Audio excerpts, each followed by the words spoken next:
Hello and welcome back to the Bird's Eye View podcast. We are here on Thursday, July 18th, coming off the quietest day on the sports calendar, the day following the MLB All-Star Game, and we are geared up for the second half. I'm your host, Zach Worden, joined as always by Jori Negin-Shecter. And Jori, how'd you enjoy the All-Star break?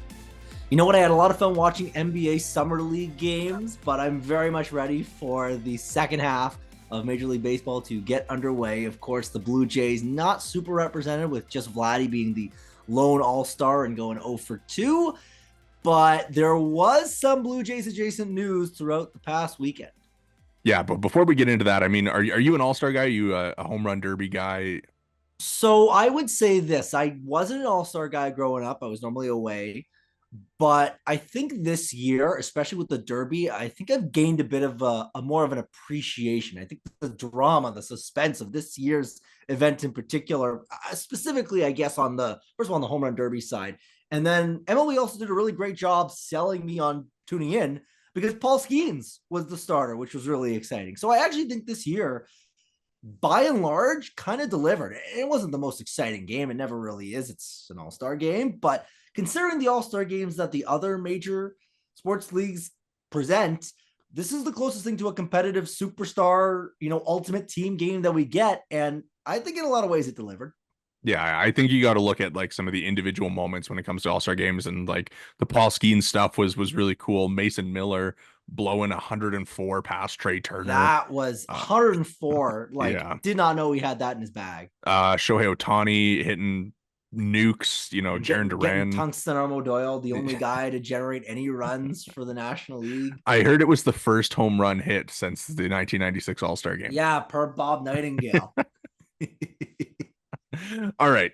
So obviously Blue Jays related All-Star game. Vlad goes 0 for 2, like not super exciting there. He's rocking some cool cleats and, talking to his buddies at first base or whatever. Like not much there, but the home run derby, Teoscar Hernandez comes out and wins it by an inch, by a couple inches, based on Bobby Witt Jr.'s last swing there.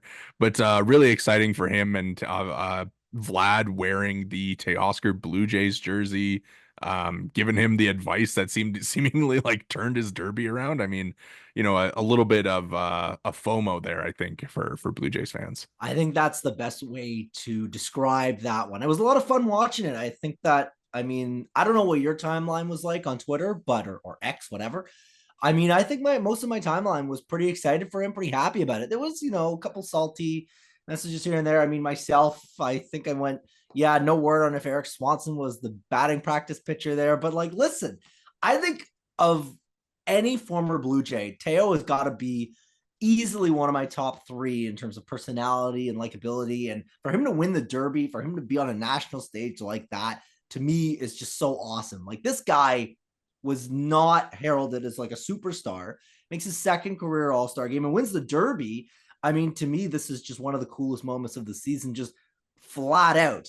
And for obviously, like, you think about, the Dodgers, you think about guys like Ohtani and Betts and Freeman, and for Teo to be the guy that was relishing in the spotlight, I thought spotlight was, I think, really cool. And of course, Vlad being so intimately connected with his home run derby win, I think that gives a little bit of solace or maybe something in that kind of category to Blue Jays fans.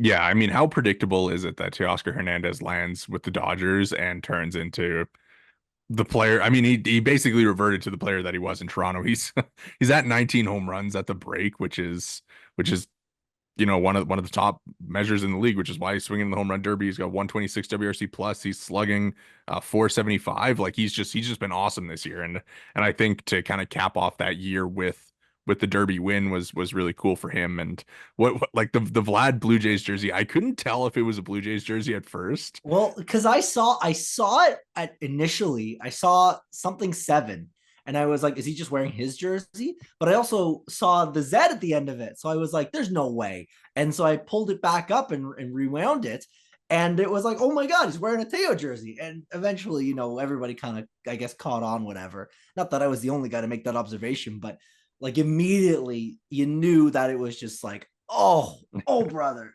it was so, like, I don't know. Do you, I gotta ask this, do you think that there was anything resembling kind of a protest from Vlad by wearing that. Do we dare Ooh. dig into it? Do we dare Hmm. dig into it? That's interesting. That's interesting. I mean, when Teoscar was traded, I remember Vlad coming back in the offseason and kind of being like, yeah, like that's my buddy, but I'm here to win, whatever.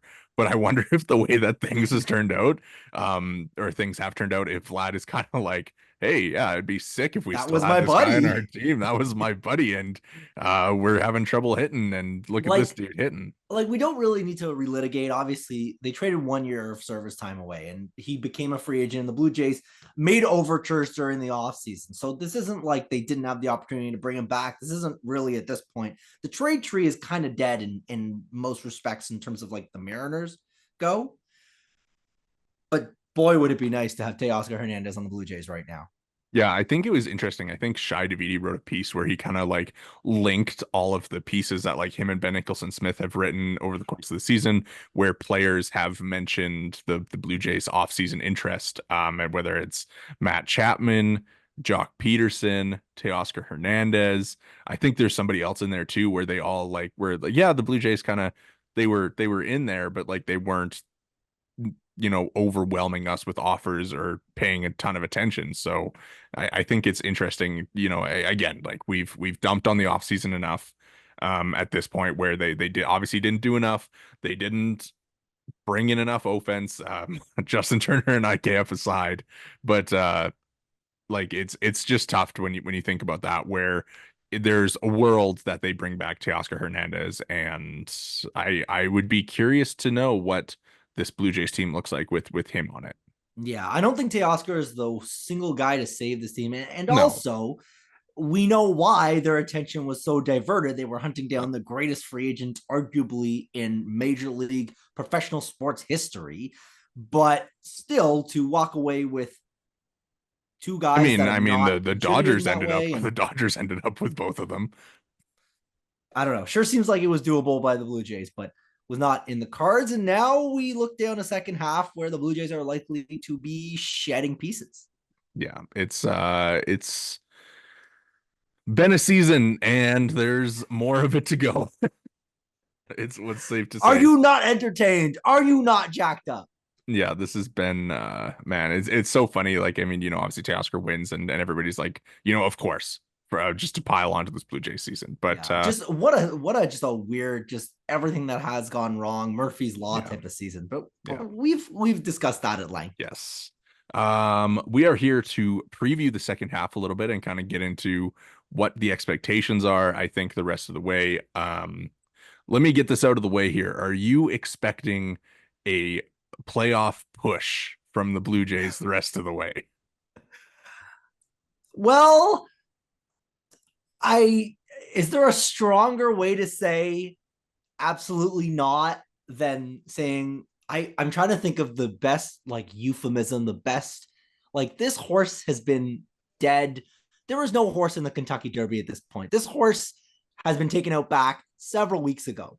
Needless to say, no, there will not be a playoff push in Toronto, and you can put that one in the bank, which is real unfortunate given the expectations coming into this year.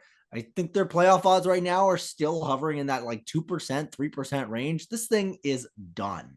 They are lower. They are at 1.9%.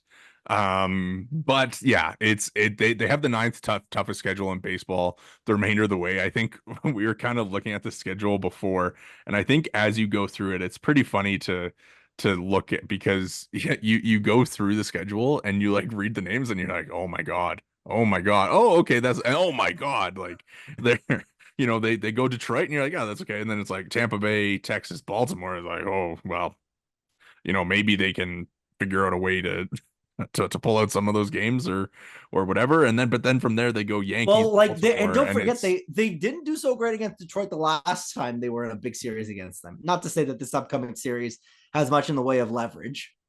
yeah, I it's funny because like they did play fairly well heading into the break, right? Like they went 5-4 on that West Coast 9-game road trip, which is better than they've been playing all season, right? And I think taking two from Seattle, who's a division leader, two from the Giants, who are generally in the same boat as the Blue Jays, but have played a little bit better.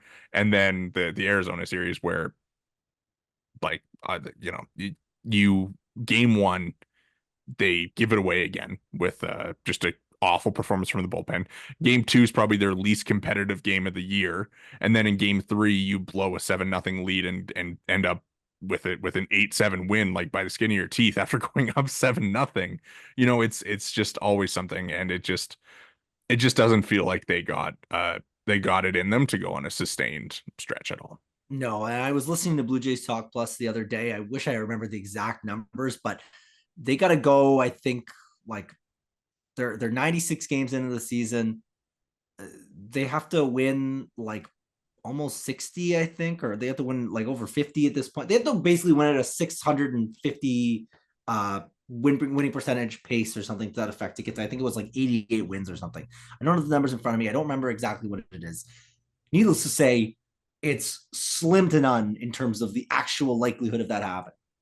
Yeah, and one thing that really does prevent that from happening is the fact that they're likely to sell off a bunch of pieces, right? If you're trading Yusei Kikuchi, if you're trading Jimmy Garcia, if you're trading Danny Jansen, if you're trading Justin Turner, if you're trading, if you're trading Trevor Richards, I mean, like, not that some of those guys have been all that imperative to winning in Toronto this season, but if you're getting rid of all these pieces, like, not only do you lose those players on your major league roster and you're unsure as to what replacements that you're getting, but also it probably hurts the psyche of the clubhouse as well, right? Where, oh, they gave up on us.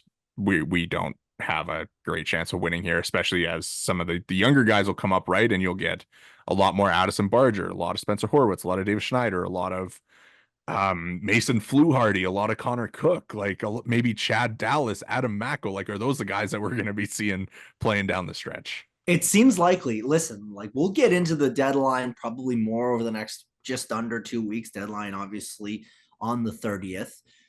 This is a team that's not going to look the same come August 1st. This is a team with a couple of expiring deals that they will get good returns for. I mean, in relative terms. I mean, you think of obviously like Kikuchi is probably the number one target on a lot of teams' boards in terms of pitchers to dangle. It kind of seems like it's maybe him and maybe Jack Flaherty of the Tigers are kind of like the two names you've heard a lot of. If Skubal becomes available, Tarek Skubal, maybe he becomes the best pitcher traded, but there's a decent chance Yusei Kikuchi is the best pitcher traded at the deadline. So you would think you're maybe going to get something compelling. I wouldn't say something great. I wouldn't even say something good, but you're likely to get something for him. And again, like I said, we'll get into the full trade deadline kind of recap probably in the next little while, or preview rather. But I don't really know what to expect from this team in terms of after that, right? Like it's going to be a lot of youth movement. It's going to be a lot of guys coming in, and it's going to be a lot of welcome to the show. And you're going to hope that you get a couple of Davis Schneider 2.0s, a couple of Spencer Horwitz 2.0s, and they become pieces that you're comfortable moving into 2025 with, because everything we've heard is that the plan is to compete in 2025. Now, whether that decision to do so is a reasonable one, is a smart one, viewer discretion is advised. Your mileage may vary, but it doesn't sound like they're ready to commit to a rebuild. And it sounds like Vladdy will be a guy that they aim to bring back and aim to maybe extend. It sounds like with Bo Bichette, if he has a bit of a better second half, he could be in for something similar. And he's had bad stretches, but nothing to this extent. So certainly that would be something of a red flag if he is someone that they're looking at bringing back long term or extending long term. So to me, if you're not going to be trading the guys with the most value, but you're still trying to compete next season, it feels like a lot of kind of mixed signals. It feels like a lot of lack of direction. I just don't really know what to expect. I know what to expect in terms of action. I don't know what to expect in terms of results. Yeah, it's gonna be like, result wise, I think you basically are just looking at a team where you need to get better performance from your core pieces. You want to see Bo Bichette recoup some of the value that he's lost from the beginning of the season. You want to see George Springer prove to you that he isn't cooked You want to see Vladimir Guerrero Jr. continue the pace that he started on. You want to see Kevin Gausman return to form a little bit. You want to see yeah, you want to see the young guys continue to perform well, like the Spencer Horwitzes, the Leo Jimenez. Um, you want to see Davis Schneider pick it up a little bit. You want to see Alejandro Kirk continue his recent stretch of like better than he was at the beginning of the year play. And you want to see maybe some of your minor leaguers come up and at least prove that they can be potential options in 2025. And I mean, it's funny because you were talking earlier about the how many games that they need to win to like, and so like in theory, let's say that 85 games is good enough to make the playoffs, right? And they have 66 games left and they have 44 wins. So they would need to win 41 out of 66 games to get to 85 wins. Just Um forget about it, man. Just forget about it. it's funny. One thing that I saw earlier, and I mean, Is I it know is it funny? I don't know if it's fun. Is it haha funny, well, or is it is it's it something it's entirely different? uh it's I say it's funny to cover up any other emotions that I feel about it. um Oh so, no. so one thing that I saw earlier, I know we want to do the trade deadline stuff in a little bit, but I saw earlier today that the Twins could target Yusei Kikuchi.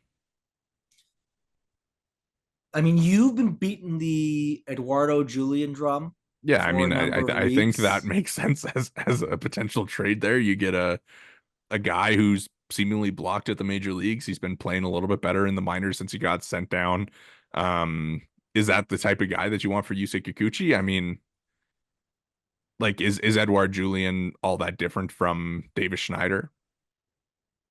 I have a hard time saying yes to that. I love Edouard Julien, and that is like obviously very well known. But like, is that the kind of trade that you want to pursue, or are you like is Edouard But those are Julien? those are the types of trades that they're gonna end up making. You're Yeah, gonna because see a lot of those types. yeah, and I mean, I think it generally makes sense, but like, I mean, when you have so many second basemen already, like next, like if you're looking at 2025, I don't think trading Yusei Kikuchi for Edouard Julien like is that much of a needle mover because you already have Davis Schneider, you already have Isaiah Kiner-Falefa, you have Leo Jimenez who has been playing second base while Bo Bichette's been playing shortstop. You have Spencer Horwitz who's been playing second base, and it's like sure you can move Schneider to third, but it seems like they've been very reluctant to do that, and yeah, and I mean, Aurelvis Martinez is probably a second baseman when he comes back. And you look at the minor league system right now too, and like Damiano Palmajani is an infielder, and some of their other guys there who have been performing well, like a Riley Terada, is an infielder, right? So is that the type of trade that you want to be making? I mean, that's the type of trade that they are going to be making, but is that the type of player that you want to be acquiring? So here's what I would ask for you is if you were in the Blue Jays front office, I'm not going to ask you for specific names because it's too difficult to, pick those guys out of a hat.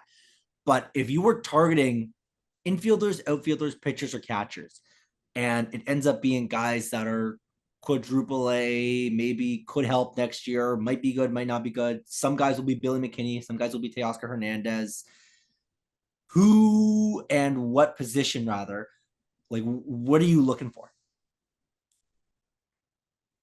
Feel like it's got to be pitching because they don't have the pitching depth in the upper minors to really sustain a competitive major league team. And we've seen that this year where, Yariel Rodriguez and Alek Manoah have basically shared that number 5 starter spot for most of the season. And like Bowden Francis has been sent down to AAA because of some of his struggles. And we've just seen where they just don't have enough in way of organizational depth, like somebody that can come in and give you 6 innings of 3-run ball. Like you hope that like Chad Dallas can be that. Aaron Sanchez, like they're signing Aaron Sanchez because they don't have the pitching depth, right? So if you're moving, I think that the Jordan Hicks trade last year is exactly the type of trade that they're going to be trying to make, where you trade a Jimmy Garcia for 2 not top 100 prospects, but 2 arms that at least look like they can be major league contributors at some point. Yeah, and that makes a lot of sense. I just wonder if that's something that's going to be doable.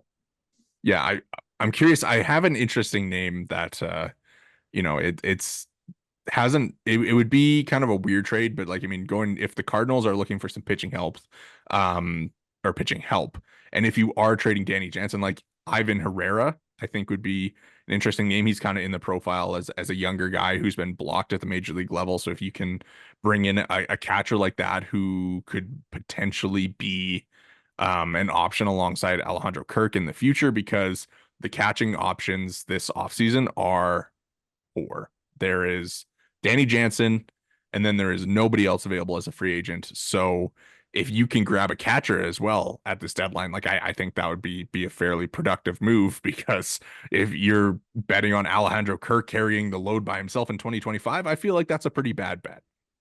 I have an insane question for you. Why haven't teams tried converting guys to like catcher? Why is that not a thing? Because you see a lot of catchers becoming other positions. Like I think of the Blue Jays, they have like two catchers playing on their, not catch. They have IKF, who's a catcher, and they have Varsho, who's a catcher, and neither are catching. Why are teams not doing the opposite? I think catching is just way too difficult of a position to learn.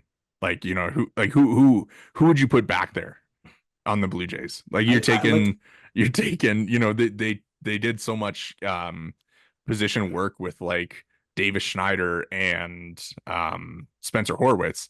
Like you're not sticking either of those guys behind the plate. Like no, I feel like it for catching, it requires so much experience at the position and a base level of athleticism to be able to handle the rigors of the job every single day. for sure. And so I think it's really tough to take a 24-year-old who's never caught or hasn't caught since he was in high school or whatever and be like, hey, go back there and figure out how to handle a pitching staff, call a game, block, frame, catch, while kind of keeping your level of offensive production up. I don't know, man. To me, that seems like the most obvious place for ripe for call it exploitation. I don't I know. mean, Maybe something like the I Dodgers will think start doing that. I think we will potentially see that in the future, where we get the ABS system, right? Where you get the robot zone and it like framing doesn't make a difference at all. And, then why not stick somebody back there who can block and can throw out runners and can swing it? Yeah, like that. I just that'll be really interesting. Well, actually, that actually works nicely as a kind of a segue. Did you see Manfred's comments on that? He said spring 2026 maybe as kind Yeah. of a target for that, eh? So Yeah. maybe that is something down the line. Yeah, it'll be interesting. And I mean, I'm curious to see how that impacts like an Alejandro Kirk, No, right? that he's ripe for call it basically discard discarding. Like what is Great he? defender. But as soon as you take his framing value It away, it goes by the wayside. yeah, it's going to be an interesting world, I think, where we're going to be seeing a lot more Kyle Schwarbers behind the plate than we're going to see Alejandro Kirks, I think. Presumably. I don't Yes. know. I don't know. We'll see. And well, actually, because there was one other comment from him, from Rob Manfred. And I know we don't have this even in our rundown, but the draft pick trading too. Did you see that? Yeah, the draft is already so complicated. I just don't think that we can handle like a team trading, their 17th and 19th round pick for Trevor Richards. Like, you just like how confusing that is with all the slot money and what are draft picks worth, the way that teams value draft picks already. I mean, they who was it? The Royals, they just traded their compensation round pick to the Nationals before the draft Yeah, for a reliever at that. for Hunter Harvey. Yeah. Now, mind you, Hunter Harvey's he's not bad, but He's been pretty he's good. I also mean, good, but he's still a reliever. I feel like would you have taken that package for Jimmy Garcia? I would say so. The problem is it's like you're not rebuilding like that, right? So it's weird. The value of that Yeah. draft pick is so variant. The Dodgers don't care about that pick. The Phillies don't care about that pick. That player's not helping for another 3-4 years. But for the Nationals, who are on the James Wood timeline, like sure, that's a wonderful pick to add. Yeah, I mean the 39th overall pick, like that's a pretty hefty You price can to you pay, I can you think. can get some good players for that. Yeah, yeah. I mean, I'll look it up who they picked here, but like it's a pretty good value, like a pretty good value, I feel like for a reliever there. But yeah, you're right. Like I mean, the Blue Jays aren't in position to really make a trade like that, so it's a moot point, but interesting nonetheless. As I pull this up here, I just want to get your thoughts on what will be a successful second half for the Blue Jays. Like what can they do in the second half that will make you go and give it a positive grade? Because I think the first half was a resounding F. I don't think that there's any world that you can look at what has transpired to this point and give like if we're giving them grades, give them anything better than an F or a D minus. Like it's just been that bad. But for them to kind of turn around and have a successful second half, given where they're at right now, what do they need to do? Listen, I think that the A is out of the question at this point because that would have meant making the playoffs, and the probability of that is negligible. I mean, we've gone over that extensively over the past 40 minutes or so. So to me, I think that the most successful version of this Blue Jays team over the course of the second half is seeing growth from guys that are going to be here in 2025 and beyond. I don't think that there's any other way to put it. It's the Horwitz and the Schneiders and the Kirks and even to an extent the Bo and the Vlads having better halves of the season and seeing things from them that would lead you to believe they can be part of a playoff team in 2025 because the expectations for the Blue Jays in 2025, despite what is probably going to be a 75 win season, are still postseason baseball. Yeah, and I think that there is a very interesting conversation to be had because what they are going to do and what they should do, I think are very different conversations. And before I get into that, the Nationals with that pick that they acquired for Hunter Harvey drafted Caleb Lomavita, Who we discussed extensively. who was mocked to the Blue Jays at 20 in a few different places. So I mean, like that, I feel like that's a pretty good get. But anyways, back to this. Um, so the Blue Jays seem likely to run it back in 2025 and give this group another shot before they reach free agency or even if they get extended or whatever. It seems like 2025 is likely to be another year where they go for it. But to you, if you are in charge of the Toronto Blue Jays, complete job security, no external factors that impact. Do you think that running it back in 2025 is the right call for this team after they sell off all of their free agents? Nah, man. If I had complete job security with this Blue Jays team, I mean, boom. Like there's no other way to put it, right? Like this is a team that is maxed out at 90 wins and is running out of time in terms of their window and is right now floundering for answers with a lack of farm system depth and not much in the way of answers for 2025 and beyond, right? Even like if you want to talk about it, the 2026 Blue Jays, your guess is as good as mine what that team looks like because I genuinely don't think there will be more than two players on the current iteration of the Blue Jays on that team. I would be very surprised. Like this is a team right now that looks like it's in for a full scale, top down, tear it to the studs rebuild. This looks like a team that is about to undergo some pretty substantial changes, unless obviously something miraculous happens in 2025.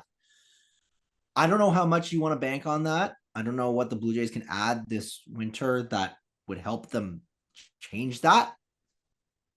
But to me, I just don't really know what the direction of this team is going to be. It feels a little bit, not to go cross sports, but it feels a little bit Raptor-esque. Yeah.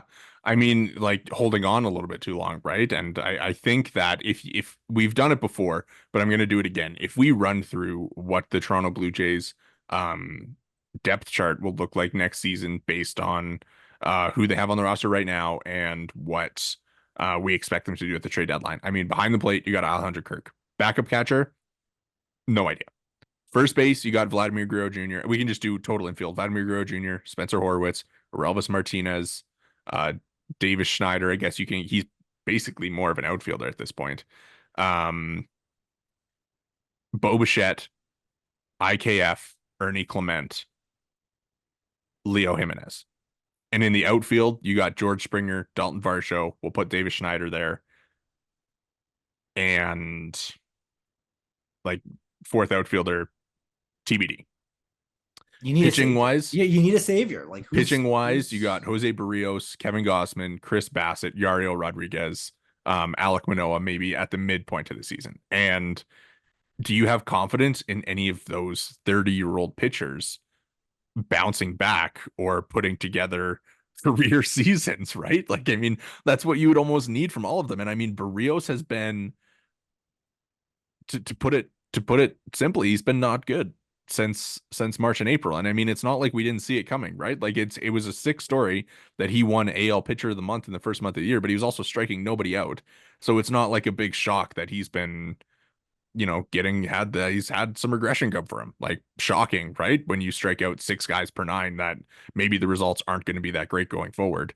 And then Chris Bassett, I mean, like he's been great, but he's going to be 36 by this time next year and Kevin Gossman's going to be 34. Like, these are the guys that you're going to bet on having career years? to me, like these are all guys that you're looking at trading, but none of them are gonna have much in the way of value, right? So I don't know. It's again, I couldn't tell you what the team looks like next year. What I can definitely tell you is that it's going to take some pretty Herculean for a competitive 2025 roster. So to me, a successful end to 2024 is finding someone or finding some guys that'll contribute to what sounds like it's going to be a 2025 team that takes a shot. And if they don't do anything, sells. Yeah, I mean, like they're 8 games below 500 as we approach the trade deadline, and I wouldn't be shocked if they're in a very similar position next season at this time, which is Not unfortunate. great. You hate to say it, but it's kind of where we're at, and I really do wonder if in the off season they bring in somebody else to run the front office and they look at it and go, we gotta start fresh, right? I think what they decide to do with the general manager position is going to dictate what the team is in 2025. And if it's Ross Atkins keeps his job and gets one last kick at the can, then I think that's where we're talking similar position next season. But if they do bring in someone else, I do wonder if that person comes in and decides to fire sale, blow it up, and start over. I don't know. I you got to figure that obviously Mark Shapiro's existence limits any major overhauls. You know, for as much as this guy was in charge of the renovation, I don't know how much renovating he's going to be doing with a major league roster. Well, So I guess so I guess here's we'll see. so I mean he's not he so if you're Mark Shapiro, and I mean Mark Shapiro isn't a dumb person, right? Like he's obviously a very successful, a very smart man. But if you're in his position, like how do you not make some changes this offseason? If You have to, of course you have to. right? But how attached to Ross Atkins is Mark Shapiro? I mean, Ross Atkins was his number one choice for GM. Yeah. You would figure, and the image that he's built the team in is presumably something that Mark Shapiro has rubber stamped. So I I'm mean, just not like really sure. we've talked about it in the past, right? Like they've built this team in Cleveland before. Like you put it right there. Like this is not a surprise in how they've built this team. There's some surprise in terms of maybe the way it's gone down. I don't think anybody saw this coming. but this is a Blue Jays team that is going to be very, very interesting to watch over the next couple weeks. And I mean, beyond that, over the next, call it 16 months. It's crazy to think like just how impactful that the decisions that they make over the next 2 weeks will be kind of on the next few years. For sure, for sure. And if they do decide to sell some of the big pieces, I think that'll be really indicative of where this team is headed. Yeah, it'll be fun. I mean, I'm sorry. I keep on saying fun when it's probably not going to be all that fun. But no, it'll be intriguing, and they are going to have to pick a direction, which way are they going to go? Yep, exactly. Not great. Not great. All right. Well, on that positive note, that'll do it for us here today at the Bird's Eye View podcast. Make sure to drop a follow or review wherever you get your pods. You can follow us on YouTube, where you can like and subscribe. We're there at the Bird's Eye View podcast. You can follow us all on Twitter. I am at Worden_Zach. Jori is at Jori Negin-Shecter, and the pod is at BEV_pod. Thanks so much for listening, and enjoy the return to baseball.